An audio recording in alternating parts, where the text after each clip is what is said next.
Hey y'all, welcome back to the Jesus Justice Podcast. My name is Kaylee and we are in the middle of a mini-series called The Way of the Kingdom.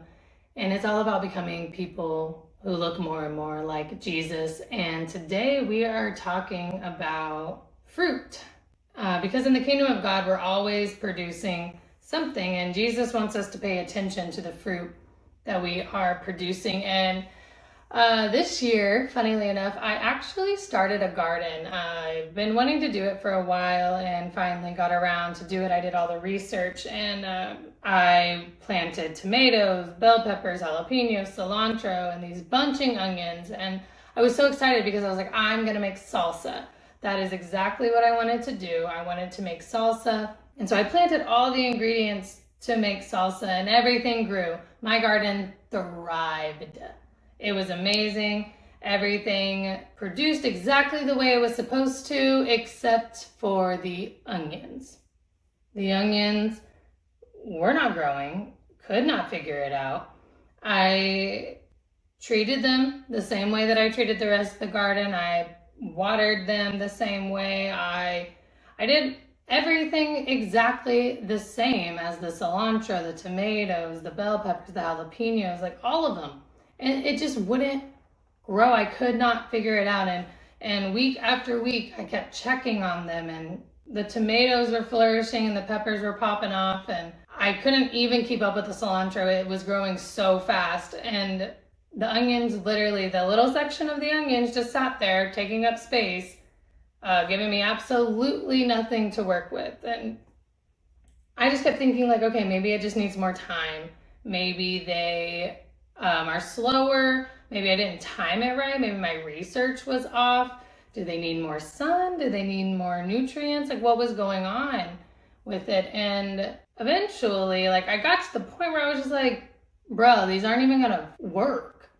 They're not even gonna work. They're not gonna flourish. I don't get it. They're not gonna produce. So no matter what I do, they're just not growing. And I uprooted them. Literally pulled it out, was like, forget it, I'm not doing this. And it wasn't out of like an anger. I mean, I was frustrated because like I really wanted to make salsa with all my own ingredients. But still, it was less about the frustration and more so that they were taking up space that could be used for something that was actually fruitful. But here's what actually surprised me and frustrated me at the same time, is I really thought the onions were gonna thrive. I thought they were gonna be the easiest. The seeds looked good. Everything looked promising. They were in the same soil as everything else that grew really, really well, in the same sun, and they were in the same environment. But they never did what they were supposed to do. They stayed short, and they were skinny, and they were underdeveloped, and it was nothing like I expected, and I couldn't even use them. So I had to remove them. And that's really when it hit me that it's completely possible for something to look exactly right, to be planted in the right soil and be surrounded in the right environment and still not produce fruit. And that's the tension that I want us to sit with today. Because Jesus is going to tell us something very sobering and beautiful at the same time in this episode today. And it's not our intentions, and it's not our environments, and it's not our labels or our proximity to spiritual things that reveal who we truly are. It's our fruit. And in Luke chapter 6, that's what Jesus is covering in this portion. Because like my garden, it's possible to look the part, to be planted in the right environment and be surrounded by the right spiritual things and not produce a single thing that resembles him. And I'm going to be frank with you, Jesus isn't okay with just potential. He doesn't care how much we carefully curate our appearance to look like followers of Jesus. He presses us deeper than the surface level things. He says in Luke 6 verse 43 that no good tree produces bad fruit and no bad tree produces good fruit. And he's saying something we don't always want to admit. Who we truly are and who we are becoming will always show up in the fruit. It's not in the image, it's not in the vibe, it's not in the Christian language that we use or the church involvement, how involved we are in church, but it's the fruit. And that makes me take a pause. And it forces us to ask a very, very serious question, which is, what am I actually producing? Am I a good tree or am I a bad tree? Like, real talk, what fruit am I producing here? And everyone's imposter syndrome is screaming at this question, right? Like, what am I doing? I don't know what I'm doing here. Am I good or am I bad? Am I doing good things or am I just like causing more division? What is happening? And Jesus continues to confront that in this next bit of scripture here. He says, each tree is known by its own fruit. A good person produces good out of the good stored up in their hearts. An evil person produces evil out of the evil stored up in their heart. For the mouth speaks from the overflow of the heart. And this is the biggest takeaway from that. Your actions flow out of your identity. Your words reveal what's inside of you. And your fruit exposes your roots. Because you can say all day long who you are, but what are you actually doing in your life that supports that claim? Because Jesus isn't just concerned about our behavior, he's looking at our character. Because what that's going to tell you is what's actually in your heart. Is what's flowing out of us actually resembling him? Is our pursuit of justice motivated by revenge, or is it actually motivated by redemption? Why do you want justice so badly? Is it to be right? Is it to be on the right side of history? Or is it actually to bring heaven on earth? Does our life display things that are Christ-like? Is it love? Is it mercy? Is it patience? Is it self-control? Or are we producing anger, division, selfishness, or chaos? What are we doing? What is our fruit? And you can find it. You can find out what good fruit is. You can look at Galatians 6, and the good fruit is love, joy, peace, patience, kindness, goodness, faithfulness, gentleness, and self-control. That's all good fruit. Is that what you're producing? Or are you producing bad fruit? Is it hostility, jealousy, outbursts of anger, selfish ambition, envy? He wants us to be honest with ourselves. Of the good fruit and the bad fruit, which one are you checking off more boxes under? Because that's, at the end of the day, that's who you are. And if you don't like it, if you don't like who you are, go to Jesus. Because he wants to transform you. He wants to make you more like him. That's the greatness and the goodness of our God, the God that we serve, our King of Kings, is that even when we're producing bad fruit, because there may be times when our fruit isn't good. And what he doesn't just cut us out of the orchard. No, he works on us. He transforms us. We don't have to stay bad trees. We can repent. We can confess. And we can be transformed. That's the beauty of it all, right? And if you're sitting here and you're just like, Kaylee, I still don't know which tree that I am. I don't know if I'm a good tree. I don't know if I'm a bad tree. I just feel like I'm a tree. Just a natural, neutral tree. Well, why don't you reflect on the words that come out of your mouth? The last little bit of verse 45 says, for the mouth speaks from the overflow of the heart.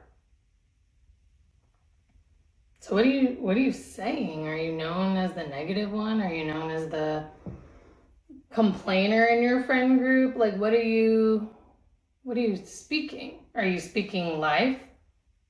Or are you speaking death? Are you tearing people down? Or are you building people up? I know a lot of people are like, well, I'm just a truth teller. I'm just going to tell it how it is. But I I would like to say that truth without love means absolutely nothing. If there is not a gentleness to the truth, I don't know how Christ-like that can be, because even in his toughest truths, there is still a mercy and humility and gentleness that follows it. I don't know. I want to be careful with that. That we can be truth tellers, but if it's not full of love, kindness, and mercy, odds are high we're probably hurting more than we are helping people. And I think the church and Christians have hidden under this mask of truth telling when really they're judging and condemning, which isn't the way to transformation. Because again, if Jesus didn't come to condemn the world, neither were we. And we have to understand that life and death are in the power of the tongue. And we can't go and bless God on Sunday and curse his image bearers on Monday. Especially in the work of justice. People are watching how we speak. People are watching what we do, how we respond, the postures that we take, the positions that we take. So with our words, are we representing Christ or not? Whether you believe it's truth or not, are you resembling Christ when you say these things? Because trust me, they're waiting for you to slip up.